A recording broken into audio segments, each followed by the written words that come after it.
Policia e shtetit ka prezantuar planin e masave për mbarvajtjen e sezonit turistik 2025. Sipas njoftimit të bluve për të garantuar rendin dhe sigurinë gjatë sezonit veror, Policia e shtetit ka hartuar dhe është duke zbatuar një plan të detajuar që synon sigurinë në zonat bregdetare, liçenore dhe lumore, lehtësim të qarkullimit në pikat kalimit kufitar, parandalim të aksidenteve rrugore dhe veprimtarive kriminale, zbatimin e orarit të ndalimit muzikës dhe mbrojtjen e mjedisit dhe zonave turistike.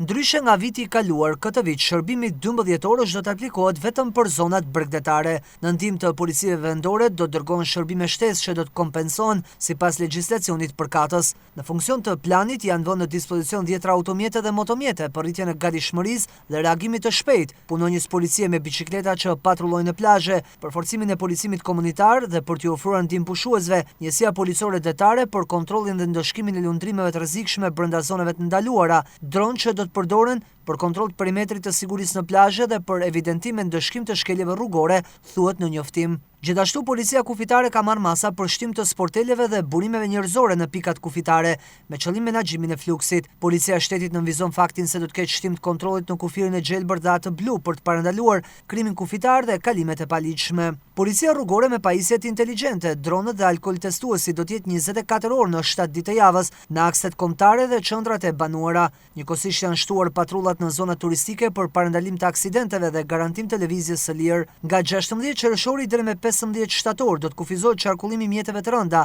për transport madhrash në fundjavë dhe në ditët e pushimit zyrtar. Për të zbatuar dhe përmbushur sa më mirë masat e përcaktuara në planin e hartuar, strukturat vendore po bashkëpunojnë me agjencitë turistike për destinacione turistike për pajisjet mjeteve lundruese me dokumentacion përkatës dhe zbatim me rigorozitet të rregullave të lundrimit dhe masave të sigurisë. Kryetarët të fshatrave dhe pushtetit vendor, vërtuesit e plazheve, emergjencat civile dhe ato shëndetësore dhe shërbimet zjarfikse do të jenë në një punë të koordinuar.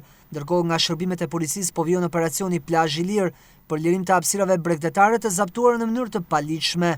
Gjithashtu do të ushtron kontrolle për orarin e muzikës dhe ndëshkimin e shkelësve. Tashmë punojësit e policisë janë pajisur me aparate të matjes së zhurmave, ndërkohë që krahas planit të masave, Drejtori i përgjithshëm i Policisë së Shtetit ka urdhëruar ngritjet grupeve të monitorimit të shërbimeve në terren për zbatimin rigoroz të kodit të etikës nga çdo punonjës policie në komunikim dhe në veprim.